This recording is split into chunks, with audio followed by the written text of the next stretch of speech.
स्थूल विकल्प बाह्य अर्थे प्रभा प्रभात्वाद रूप दर्शनवती अवयवी सिद्धि।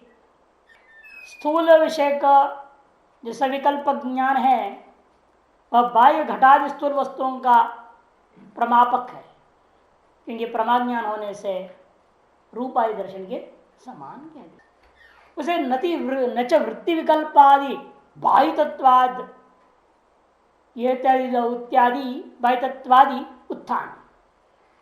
आप यहां पर ये दोष नहीं दे सकते हैं, उठा के विकल्प उठाया अवयवी घट कहाँ रहता है। अवयवी जो घट है, घट रूपी अवयवी एक अवयव में रहता है कि सभी अवयवों में रहता है। सभी अवयवों में है फिर एक अवयव में नहीं होना चाहिए, सब में व्याप्त रहेगा ना। सब में व्यापक होकर रहने वाला एक में उसका न भी होना संभव चलता है, और जो एक में तो अन्य में नहीं रह जाएगा, दोनों में दोष आता है। जैसे आप अंगुली कट गया तो पूरे शरीर के अंदर अभिमान हो जाएगा, शरीर कट गया करके, कि पूरा शरीर रूपी अवयवी प्रत्येक में है ना, इस अवयव में भी रहेगा। इसको भी आप शरीर ही कहेंगे, पूरे में व्याप्त है तो प्रत्येक कण कण में है ये।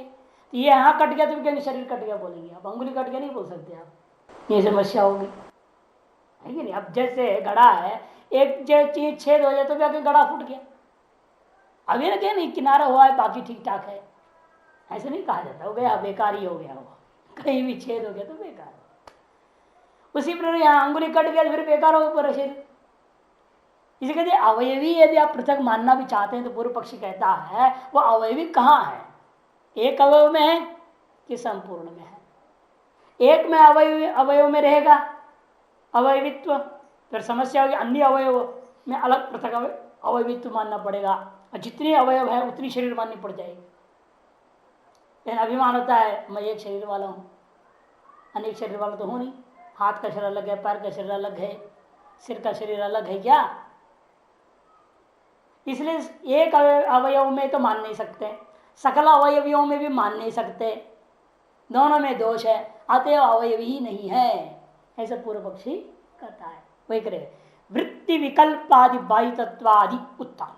वृत्ति विकल्प नहीं यही है, एक अवयव में है या सभी अवयवों में है, इस प्रकार का विकल्प उठा करके आप बाधित नहीं कर सकते। हमारे हेतु परमात्मा हेतु को बाधित आदि दोष नहीं दे सकते हैं। क्यों? तेषा में प्रत्यक्ष बाधित, क्योंकि आपका जितना भी तर्क है वो प्रत्यक्ष प्रमाण से बाधित है। प्रत्यक्ष प्रमाण क्या कह रहा है, शरीर रूप अवयवी पूरे अवयवों में है, और अवयवों का अवयवत्व को बाधे बिना अवयवी रहता है। अवयव की अवयवत्व को बाधे बिना अवयवित्व शरीर में पूरे में अंगों में अवयव में है, अतः एक अवयव का नष्ट होने पर पूरे शरीर का नाश का व्यवहार नहीं होगा। ये प्रत्यक्ष प्रमाण से सिद्ध होने के नाते इसके तुम्हारी तर्क या युक्ति या अन्य कोई प्रमाणों को ला करके हमारे अनुमान का खंडन नहीं कर सकते। तेषामेव प्रत्यक्ष बाधितत्वात्, इन सारी बातों को मन में रख करके शास्त्र दीपिकाकार ने कहा है अज्ञान स्थिर चित्रत्व बाह्यत्वादेरनात्मनः असतो वा सतो वापि कथम विज्ञान रूपता। शास्त्र दीपिका पार्थ सारथी मिश्र है, कुमार लभट की चेलों में से, चेलों का चेले हैं ये।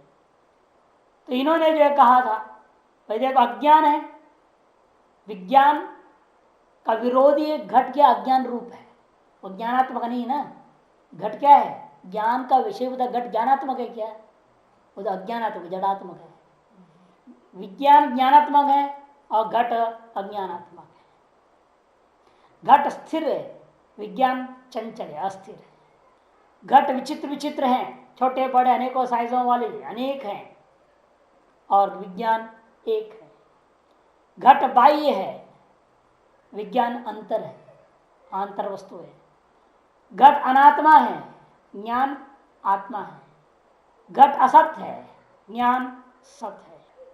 इस प्रकार अत्यंत विरोधी होने के नाते घट को विज्ञान रूप कैसे मान सकते हैं। अतः घट विज्ञानात्मक नहीं है, किंतु विज्ञान से भिन्न का वही नाम की चीज सिद्ध हो जाता है। तब पूर्व पक्षी कहता है चलो मान भी लिया जाए अवयवी, उसको प्रत्यक्ष किससे करेंगे आप, घट को। तो इंद्रियों से करोगे। कहते हमारे मत में इंद्रियां तो गुणात्मक होते हैं, गुण कभी द्रव्य को ग्रहण नहीं कर सकता। बौद्धों के मत में इंद्रियां गुणात्मक है, द्रव्यात्मक नहीं है। न्यायिक वैशिष्ट अलग द्रव्य का कार्य मानते हैं, वेदांत भी भूतों का कार्य मानता है इंद्रियों को, है ना, सत्वगुण के कार्य हैं। तो हम लोग तो भौतिक मान रहे हैं उसको, वो कहता है वो भौतिक है किंतु द्रव्य नहीं है, गुणात्मक है। जैसे शब्द रूप रसगंध भी क्या है, भूत का ही कार्य है, भौतिक होता हुआ भी वो गुणात्मक है, द्रव्यात्मक नहीं है ना। शब्द रूप रसगंध क्या है, भौतिक होता हुआ वो गुण है, द्रव्य नहीं है। तो इंद्रियां भी कहते हैं वो भौतिक होता हुआ ये द्रव्यात्मक नहीं है, गुणात्मक है। और जो गुण है वो द्रव्य को ग्रहण नहीं कर सकता, है ना। इंद्रियां द्रव्यात्मक होते तो द्रव्य को ग्रहण करते, इंद्रिया गुणात्मक हो तो द्रव्य को ग्रहण नहीं कर सकता। और उसके प्रमाण भी है, जैसे रसन इंद्रिय देख लीजिए, द्रव्य को ग्रहण करेगा। घ्राण इंद्रिय है, द्रव्य को ग्रहण करता है। श्रोत्र इंद्रिय है, द्रव्य को ग्रहण करेगा नहीं। आपके मत में भी 3 इंद्रियां द्रव्य को ग्रहण नहीं करते हैं और 3 ग्रहण कर लेते हैं। चक्षु है वो द्रव्य को ग्रहण करता है, त्वक इंद्रिय है वो द्रव्य को ग्रहण करता है, आप मानते हैं, है ना। मन है ये भी आत्मा रूपी द्रव्य को ग्रहण करता है, आत्मा को द्रव्य मानते हैं तार्किक। 3 इंद्रियां द्रव्य को ग्रहण नहीं करते, 3 इंद्रियां द्रव्य को ग्रहण करते हैं। लेकिन वो तो हम लोग क्या ये वैशेषिक न्याय तर्क देते हैं, प्रत्यक्ष सिद्ध ये बात, इसके लिए अनुमान की जरूरत नहीं है। पूर्व पक्ष क्या है ना, उसी आधार पर खंडन करने को चल पड़ा। वो कहता है इंद्रिया द्रव्य ग्राहकम न भवती, इंद्रियां कैसी हैं, द्रव्य का ग्राहक नहीं है। क्यों, इंद्रियत्वात्, इंद्रियम द्रव्य ग्राहकम न भवती, इंद्रियत्वात् रसन्नवद, जैसे रसन इंद्रिय के समान। इति तो व्याप्ति सिद्धि, स्वरूपा सिद्धि, दृष्टांत सिद्धि, दुष्टत्वात् असाधनम। इस पर सिद्धांत 3 दोष दे दिया। इसे व्याप्यत्वा सिद्ध है, स्वरूपा सिद्ध है और दृष्टांत सिद्ध, 3 दोष इस अनुमान में। क्यों, क्योंकि कोई भी अभाव को ग्रहण करना है तो पहले उसका प्रतियोगी का प्रत्यक्ष होना जरूरी है। सामान्य में अभाव प्रत्यक्षम प्रति प्रतियोगी ज्ञानम कारण। जैसे यहाँ घटा अभाव है, ये आप बोल रहे हैं ना, बोलने से पहले आपको यहाँ घट का ज्ञान आपको होना चाहिए, तभी तो घटाभाव बोलोगे आप। जिस व्यक्ति को घट क्या है मालूम नहीं है, वो व्यक्ति घटाभाव को कहीं अनुभव कर सकता है, नहीं कर सकता। घटाभाव का अनुभव नहीं कर सकता। कि जिसको घट का ज्ञान होगा वही घटाभाव का भी ज्ञान कर सकता है। उसको मालूम है घट क्या चीज है, और वहां नहीं दिख रहा है वो चीज, तो कहेंगे यहाँ घट का भाव है। अरे प्रतियोगी का ज्ञान के बिना अभाव का ज्ञान कभी किसी को हो नहीं सकता, ये सामान्य है। और जब आपने कहा द्रव्य ग्राहकम न भवती, आपने जब कहा इसमें इसका प्रतिगुण है द्रव्य, द्रव्य ग्राहकत्व का भाव का प्रतिगुण है द्रव्य ग्राहकत्व, उसका विशेषण गुण है द्रव्य। आपके मतलब जब द्रव्य ही नहीं है, अवयवी ही नहीं है, ये अनुमान कैसे कर दिया आपने? वो अनुमान कर नहीं सकता है ना। जब उनके मत में द्रव्य नाम का चीज ही नहीं है, अवयवी नाम का चीज ही नहीं है, फिर उसके ग्राहकत्व का भाव कैसे सिद्ध करोगे? प्रतियोगी ही असिद्ध है, तत्प्रतियोगिता का भाव कहां से आ जाएगा?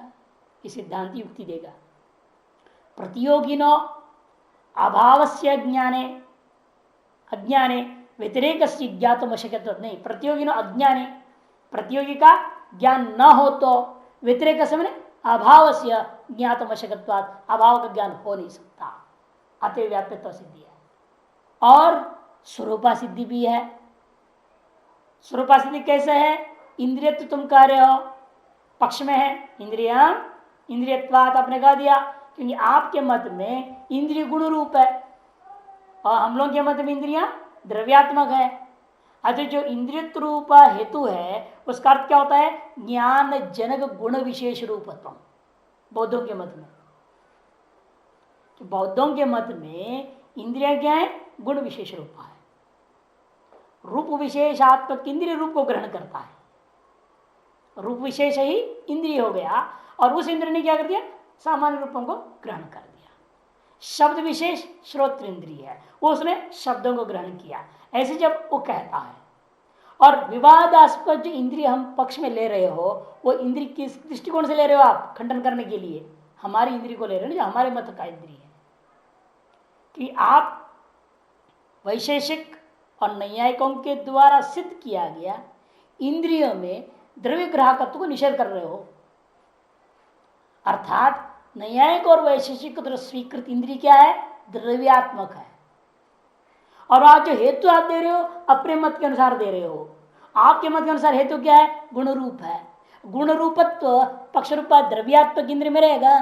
नहीं रहेगा। आज हेतु पक्ष में न होना ही स्वरूपा सिद्ध। व्याप्ति सिद्धि भी है, स्वरूपा सिद्धि भी है, और दृष्टांत को जो ले रहे हो रसनावद वो भी असिद्ध है। दृष्टांत असिद्धि दुष्टत्वात्। रसनवत जो दृष्टांत दिया, रसनवत में इंद्रियत्व है, द्रव्य ग्राहकत्व भाव ग्राहकम न भवती, ये वहां पर आपको दिखाना चाहता। रसनेन्द्रिय में द्रव्य ग्राहकत्व नहीं है, ठीक तो है, द्रव्य ग्राहकत्व नहीं है ना उसमें। रसनेन्द्र केवल रस को ग्रहण करता है, द्रव्य का प्रत्यक्ष नहीं करता। और इंद्रियत्व तो विद्यमान है। यदि वो कहता है तब हम कहेंगे भाई, हम बार बार कहते हैं हमारे मत के अनुसार तो बिल्कुल दृष्टांत ठीक है, आपके मत के अनुसार दृष्टांत ठीक नहीं है। क्योंकि आपके मत में इंद्रियत्व का क्या बताया था? गुण विशेष रूपत्व। और रसना में है क्या कि दृष्टांत उभय मत स्वीकृत होना चाहिए। और दृष्टांत क्या है? रसनेन्द्रिय। हमारे मत में रसनेन्द्रिय क्या है? द्रव्यात्मक है। उसमें गुण विशेष रूपता आत्मक जो इंद्रियत्व रहेगा नहीं रहेगा। आज दृष्टांत में भी इंद्रियत्व नहीं रह गया, हेतु ही नहीं रह गया, तो दृष्टांत ही सिद्ध हो गया। क्योंकि पक्ष हमेशा विवादास्पद होता है, ठीक, और दृष्टांत हमेशा क्या होता है? उभय मत सिद्ध होता है, उभय सम्मत होगा, नियम है। और आपने जो दृष्टांत दिया इंद्रिय, वो हमारे मत में कैसा है? वो द्रव्यात्मक है। अतएव उसमें गुण विशेषात्मक, गुण विशेष रूप इंद्रियत्व जो बौद्धों का मत में, बौद्धानुसारेण जो गुण विशेषात्मक इंद्रिय मानता है वो नहीं रहेगा। क्योंकि जो द्रव्यात्मक है वो गुणात्मक नहीं है। इसे दृष्टांत भी सिद्ध हो गया। पक्ष में साध्य नहीं घट रहा, इसलिए पक्ष में भी वो असिद्ध हो गया। व्याप्त्य सिद्ध, स्वरूपा सिद्ध और दृष्टांत। क्योंकि पक्ष में हेतु नहीं है, स्वरूपा सिद्ध हो गया। दृष्टांत में हेतु नहीं है, दृष्टांत सिद्ध हो गया। और पक्ष में साध्य बन नहीं रहा है, अतएव व्याप्त्य सिद्ध भी हो गया। प्रतियोगिनो अज्ञाने, प्रतियोगी का अज्ञान होने पर व्यतिरेक में अभाव का ज्ञान होना असंभव होने से पहला हेतु, पहला जो उसने दिया था वह खंडन हो गया। व्याप्ति की असिद्धि दिया, व्याप्ति का सिद्धि में हेतु है ये। प्रतियोगी का ज्ञान होने पर अभाव का ज्ञान नहीं हो सकता, व्याप्ति सिद्धि के लिए हेतु दिया। स्वरूपा सिद्धि और दृष्टांत से दोनों इंद्रिय स्वरूप से द्रव्य विशेषत्व इसमें हेतु दिया कि इंद्रिय क्या हमारे मत में द्रव्य विशेषात्मक है और आपके मत में गुण विशेषात्मक है। सर गुण विशेषात्मक इंद्रियत्व हमारे द्रव्य विशेषात्मक इंद्रियों में नहीं होते हैं। अतएव हेतु का पक्ष में नहीं होना स्वरूपा सिद्धि, हेतु का दृष्टांत में नहीं होना वह दृष्टांत सिद्धि हो गया। इस तरह से यह अनुमान जो बौद्ध लोग करना चाहते थे वैशिष्टों के खिलाफ कि अवयवी मानने पर भी अवयवी का प्रत्यक्ष कोई करेगा ही नहीं, कि इंद्रियां अवयवी का प्रत्यक्ष नहीं करते हैं, ऐसा सिद्ध करना चाहता था। उस अनुमान खंडन से सिद्ध हो गया, भी इंद्रियों से अवयवी का प्रत्यक्ष होता है, अतः अवयवी का सिद्धि में कोई दोष नहीं रहा। अब अपने ही वैशेषिकों के कुछ छेड़े लोग हैं, गलत अनुमान कर दे रहे हैं, जिस अनुमान से जो सिद्ध होना चाहिए वो नहीं होने वाला है। इसलिए वाग्दी वागीश्वराचार्य मानवकार उस अनुमान को उठा रहे हैं, करे भाई जिस अनुमान के द्वारा हमारे चेले लोग ही अवयवी सिद्ध करना चाह रहे हैं वो अनुमान से अवयवी सिद्ध नहीं होगा। अपरेतु गंधो अगंधोपादान कार्यत्वात् रूपवदिति अवयवी सिद्धिम ब्रुवते। गंध कैसा है? अगंध उपादान, कार्यत्वात् कार्य होने से रूपवत, ये उन्होंने अवयव सिद्धि अनुमान कर दिया। मैंने गंध कैसा है? अगंध उपादानक, मैंने गंध उपादान वाला नहीं है, गंध से भिन्न उपादान करने वाला है। गंध से भिन्न क्या होगा? अवयवी द्रव्य। गंध गुण, उससे भिन्न कौन लेना है? अवयवी द्रव्य को लेना, द्रव्य उपादानक है, ये कहना चाहता है। अगंध उपादानक अर्थात द्रव्य समवायी कारणकम, और द्रव्य क्या हो गया? अवयवी, अवयवी द्रव्य को लेना। ये अनुमान करके सिद्ध करना चाह रहा है कोई एक देशी, अवयवी सिद्धि इस तरह से करना चाहते हैं। अगन से ले लेंगे द्रव्य, उपादान मन से समवाय कारण, तो द्रव्य समवाय कारण, द्रव्य में भी अवयव द्रव्य नहीं लेना, अवयवी द्रव्य उसका समवाय कारण है, ये कहना चाह रहे। तत्र, अब इसमें दोष क्या है वो दिखा रहे। तत्र उपादान शब्द से समवाय कारण वाचकत्व, उपादान शब्द समवाय कारण के लिए वाचक है तो दृष्टांत अभाव, दृष्टांत नहीं मिले। उपादान शब्द से समवाय कारण वाचक, तो उपादान शब्द से यदि समवाय कारण लेना चाहेंगे आप तो क्या होगा? दृष्टांत नहीं मिलेगी। क्यों दृष्टांत नहीं मिलेगा? क्योंकि आपने हेतु क्या कर दिया है? कार्यत्व, कार्यत्व नाम का हेतु कारण में रहेगा। कार्यत्व तो कहां रहेंगे? कार्यों में रहेगा, वहां पर आपका साध्य नहीं रहेगा। कि साध्य प्रकट समय कारणत्व, और समय कारणत्व उसमें आ नहीं सकता, कार्य में कारणत्व नहीं रहेगा ना, कार्य में कार्यत्व रहता है, कारणत्व नहीं रहेगा। इसे कोई भी दृष्टांत आप लेंगे, अब कार्य को लेना पड़ेगा, घटाधिकारी को लेंगे अब दृष्टांत, और घटाधिकारी में क्या रहेगा? कार्यत्व रहेगा, कारणत्व नहीं आएगा, एक दोष हो गया। और यदि उपादान शब्द अर्थ समय का न लेकर के, इसको लेने से दोष आ रहा है। यदि उपादान का अर्थ करोगे फिर सजातीय मात्र वाचकत्वे, सजातीयता होनी चाहिए। अगंध उपादान का मतलब अगंध सजातीयत्व, ऐसा अर्थ करेंगे। अगंध सजातीयत्व ऐसा अर्थ कर देंगे। उपादान का अर्थ क्या करेंगे? सजातीय, और अगंध उपादान का मतलब हो गया अगंध सजातीय। अगंध समय का अर्थ करूंगा तो दृष्टांत नहीं मिलेगा, कि दृष्टांत जो भी लेंगे वो घटादि लोगे, वो घटादि में कार्यत्व रहेगा, कारणत्व नहीं रहेगा, अतएव आपत्ति दिया। यद्यपि नैयायिकों के हिसाब से ठीक है, क्योंकि गंध का समय कारण तो घट ही है। घटगंध कहाँ पैदा हुआ? घट में हुआ, और घटगंध का समय कारण घट ही है, कारणत्व रहेगा घट में, और कार्यत्व भी कपाल दृष्टिया, कपालों का कार्य है घट, और गंध का समय कारण भी घट है, इसलिए अगंध समय कारणत्व नाम का जिस घटादि में लिया जा सकता था। लेकिन वहां समस्या हो गई क्या? एक वस्तु को लेकर के दोनों नहीं आ सकता है। घट समय कारण है किसका? गंध का, और घट कार्य है गंध का नहीं, कपालों का। भिन्न हो गया ना वस्तु, भिन्न भिन्न से निर्मित कार्यता और कारणता आ रहा है। एक वस्तु निर्मित कार्य कारणता मैंने पक्ष में घटाने के लिए बनेगा नहीं। इसी यद्यपि घट भी कारण है फिर भी वो यहां नहीं लिया जा सकेगा, क्योंकि घट कारण जिसका है वो तो पक्ष हमारा है, ठीक है, लेकिन घट में जो कार्यत्व आ रहा है वो किसके आ रहा है? गंध का नहीं आता, अतः वो बनेगा नहीं। इसे दृष्टांत ही नहीं रहेगा यदि हम उपादान शब्द का अर्थ समवायी कारण करते हैं तो। फिर कहते उपादान का अर्थ इसलिए क्या करना? सजातीय, सामान्य सजातीय मात्र वाचकत्व, सिद्ध शांत दोष हो जाएगा। सिद्ध शांत दोष कहा जाएगा? क्योंकि सिद्ध शांत दोष इस तरह से बनता है कि सजातीय का वाचक माना जाए तब, क्योंकि गंध और अगंध में, गंध और अगंध में पदार्थत्व है, सजातीय है ना। गंध में भी पदार्थत्व है, गंध में ज्ञेयत्व है, अगंध में भी पदार्थत्व है, अगंध में भी ज्ञेयत्व है।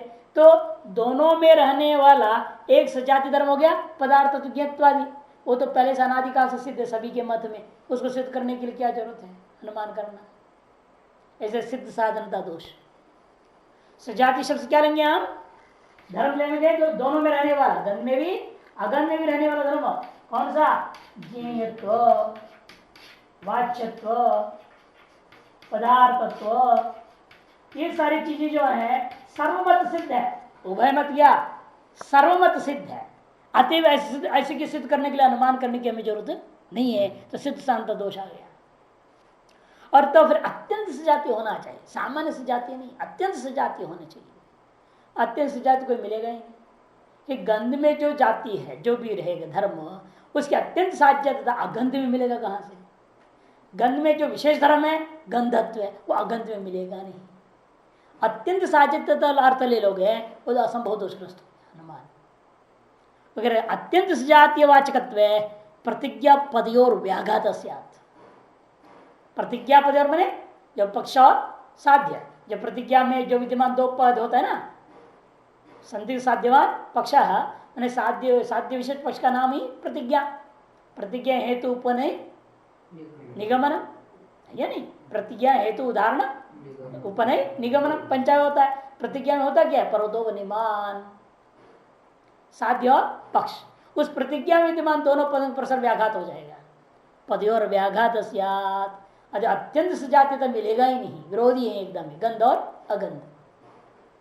इस तरह से यह अनुमान जो एक देशी लोग करके अवयवी को सिद्ध कर रहे थे, वो गलत अनुमान साबित हो गया। इसलिए कहते हैं उनका अनुमान मनोकर करना है। जो पहले हमने अनुमान दिया है, चार अनुमान, उन्हीं के द्वारा अवयवी सिद्ध मानना चाहिए। पांचवा तो बौद्धों का अनुमान था, उसका खंडन कर दिया। छठा वाला एक देशी का अनुमान था, इससे असंभव है, अवयवी सिद्ध नहीं होगा। तो अवयवी का लक्षण क्या होगा? कार्यत्व सति स्पर्शवद अवयवित्व इति अवयवी लक्षण। कार्यत्व सति स्पर्शवद अवयवित्व इति अवयवी लक्षण। अवयवी का लक्षण कर रहे हैं कार्यत्व सति स्पर्शवत्व। कार्यत्व सति स्पर्शवत्व, यह अवयवी का लक्षण। जो कार्य होता हुआ अवयवी होता है, मैंने स्पर्श वाला होता है, स्पर्श के गुण वाला, उसे हम क्या कहेंगे? अवयवी कहेंगे। ये चारों में आ जाएगा, पृथ्वी में, जल में, तेज में, वायु में, सब में घटेगा। सबके कार्यों में घट जाता है, क्योंकि सभी में स्पर्श है। पृथ्वी में क्या है? अनुष्णाशीत स्पर्श है। जल में शीत स्पर्श, अग्नि में उष्ण स्पर्श, वायु में भी अनुष्णाशीत स्पर्श। स्पर्श तो चारों में है। अगर स्पर्शवत्व आ गया, और कार्यत्व भी सभी में दृढ़काल से ब्रह्मांड पर्यंत कार्य पृथ्वी जल तेज वायु का होता है। आकाश में नहीं जाएगा, क्योंकि आकाश का कोई कार्य होता नहीं, कार्यत्व अंश ही नहीं गया उसमें। काल दिग्घात्मा किसी में भी नहीं जाएगा, क्योंकि उनमें से किसी में भी कार्यत्व विशेषण ही नहीं जाता, सही है नहीं? इसे कहते हैं स्पर्शवत्वम, कार्यत्व सति स्पर्शवत्वम। ये लक्षण करेंगे तो अवयवियों में चला जाता है। नित्य पदार्थों में अतिव्याप्ति ना हो, इसलिए कार्यत्व जन्यार्थक जो कार्यपद का प्रयोग किया है। और गंधादि गुणों में अतिव्याप्ति हो जाएगा, नहीं तो केवल हम कहेंगे कार्यत्म लक्षण कर दो। केवल कार्यत्म लक्षण करूंगा तो कहां चला जाएगा? गंधादि कार्यों में। उसमें अतिव्याप्ति ना हो, क्या कहना पड़ा? स्पर्शवत्वम। और गंधादि में स्पर्श रहेगा नहीं, क्यों? गुणे गुण अनंगीकारात। गुण में गुण नहीं होता है, नियम है। गुणे गुण अनंगीकारात, इस नियम के आधार पर क्या हो गया? गंध में स्पर्श आदि कोई दूसरा गुण नहीं रह सकता। अतएव स्पर्शोत्तम भी विशेषांश दोनों देना पड़ा। आकाश आदि में अतिव्याप्ति वारण करने के लिए कार्यत्व दे दिया, और गंधादि में अतिव्याप्ति वारण करने के लिए स्पर्शवत्व कहना पड़ा।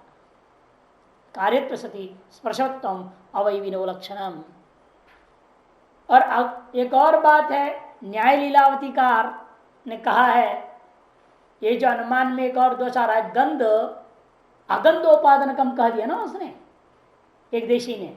अगंधोपादनक हो नहीं सकता, कि गंध भी गंधवान उपादान की होगा, क्योंकि जो कारण में नहीं है वो गुण कार्य में कभी आएगा?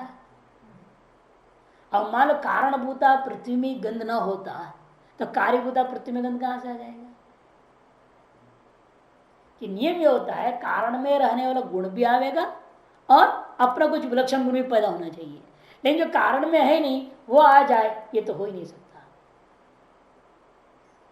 इसलिए इनका कहना है कि क्योंकि वहां लीलावतीकार ने स्पष्ट लिखा अस्ति तावत गंधम गंधवतम समय कारण।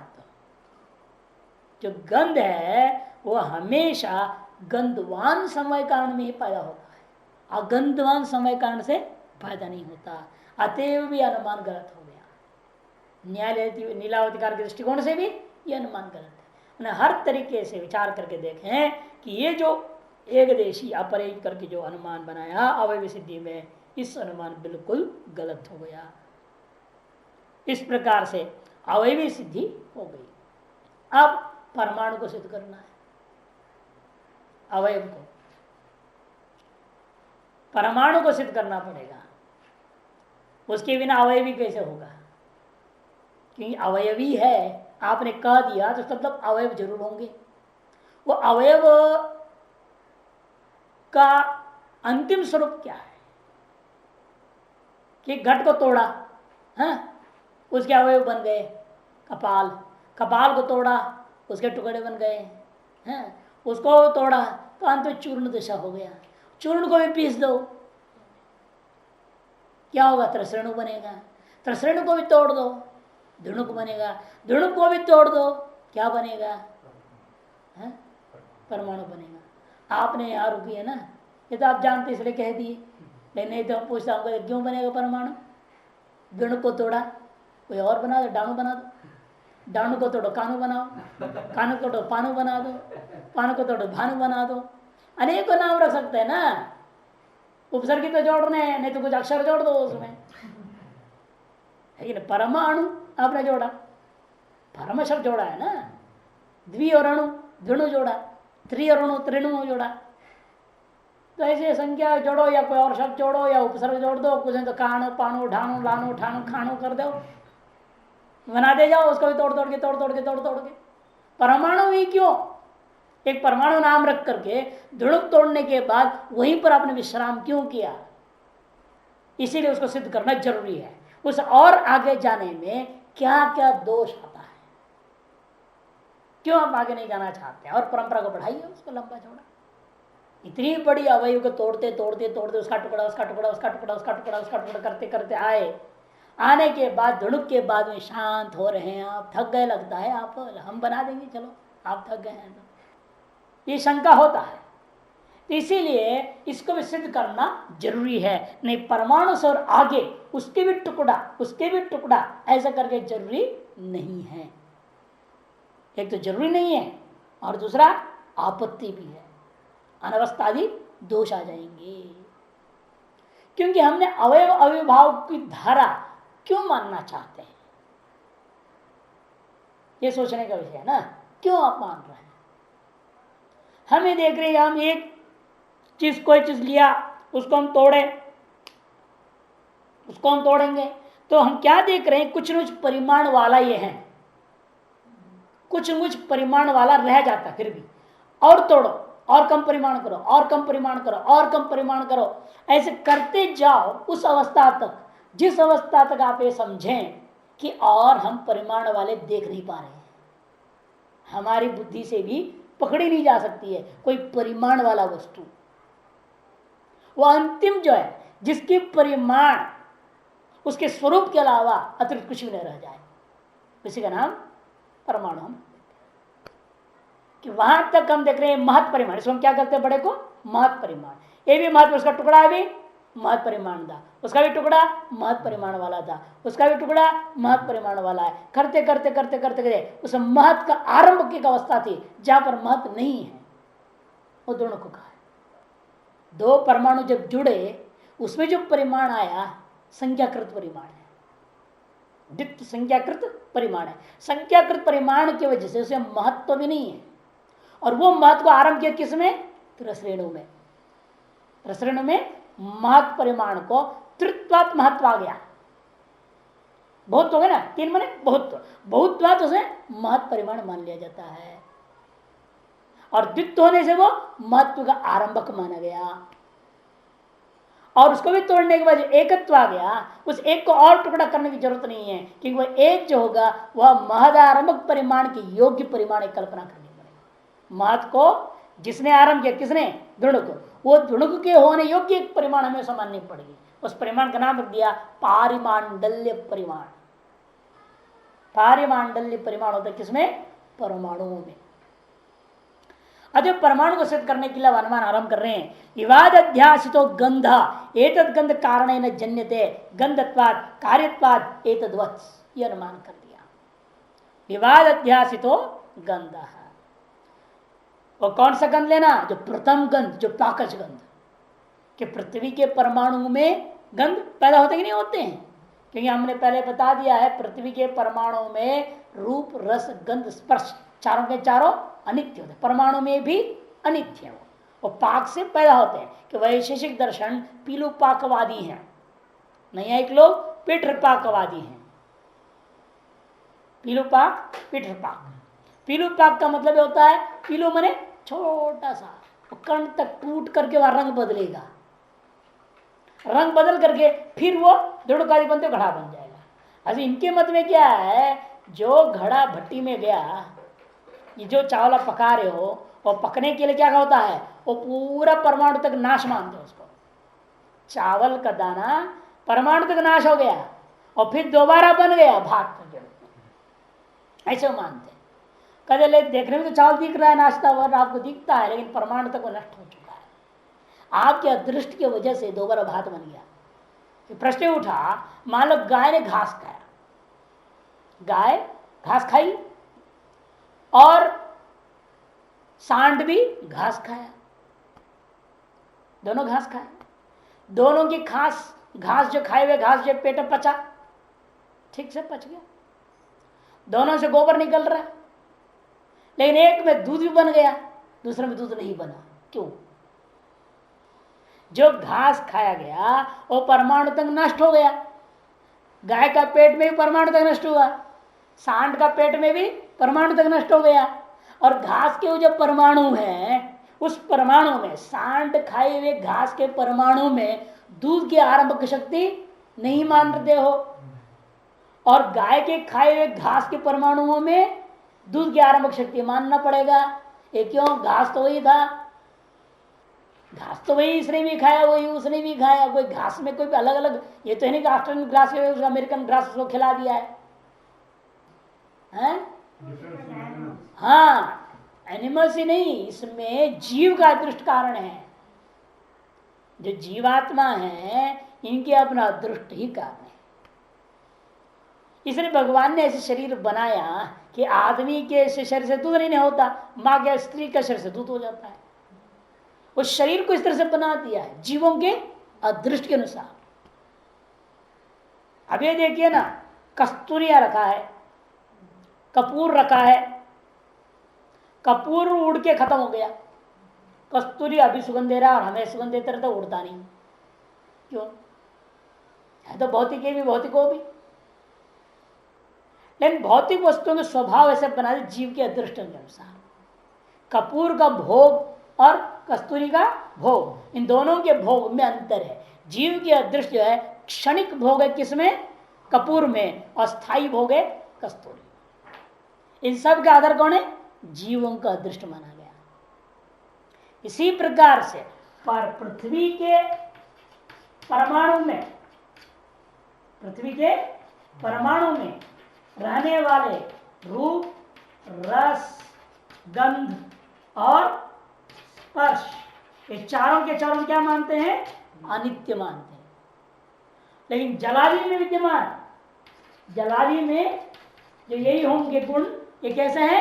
नित्य है। परमाणु, जलीय परमाणु में विद्यमान रस स्पर्श, ये सब क्या है? नित्य है।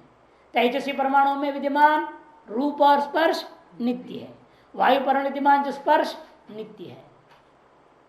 इन पृथ्वी के परमाणु में ही विद्यमान जो रस है, रूप रस गंध, चारों के चारों अनित्य हो जाते हैं। क्यों? क्योंकि प्रत्यक्ष सिद्ध है ये, यहां के परमाणुओं को लेकर के स्वरूप परिवर्तन दिख रहा है। जैसे हमने पहले दृष्टांत दिया था आम का, आम का रूप रस गंध स्पर्श चारों बदल गया, और हमेशा के लिए बदल गया, लेकिन दोबारा हरा हो जाएगा कि वो बाद में भले सड़िए गल के काला हो जाएगा, जल के राख हो जाएगा, मिट्टी हो जाएगा वो, लेकिन दोबारा हरा नहीं होएगा। लेकिन पानी देख लो, गर्म जितना भी कर लो, भाप भी बन जाएगा, फिर दोबारा पानी बनेगा, ठंडा रहेगा। माने उसके परमाणु तक परिवर्तन नहीं हो रहा है, इसका मतलब ना। यदि परमाणु में परिवर्तन हो जाए वो परमानेंट परिवर्तन होना चाहिए, लेकिन जलीय परमाणु का जो शीत स्पर्श है यदि वो परमानेंट परिवर्तन हो जाए तो दोबारा शीत जल मिलना नहीं चाहिए उसी से, इन वह जल फिर ठंडा हो जाता है, शीत स्पर्श से उपलब्ध होता है। इसका मतलब जलीय परमाणु का स्पर्श बदलता नहीं है, जलीय परमाणु का रस बदलता नहीं है, मधुर ही रहता है। शुद्ध जल लीजिए वो मधुर ही रहेगा।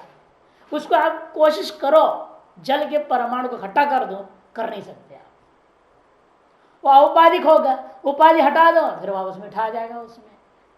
लेकिन पृथ्वी के परमाणु में ऐसा नहीं है, जो खट्टा परमाणु तो खट्टा ही रहेगा और परिवर्तनशील भी है। पहले खट्टा परमाणु था, बाद में क्या हो गया, आम पक गया तो वो मीठा परमाणु हो गया। इसलिए पृथ्वी के परमाणु रूप रस स्पर्श हम क्या मानते हैं, अनित्य है, पाकज है, उसी को दृष्टाया पक्ष बनाना। विवाद अध्यासितो गंध माने पृथ्वी परमाणुगत गंध, प्रथमोत्पन्न गंध।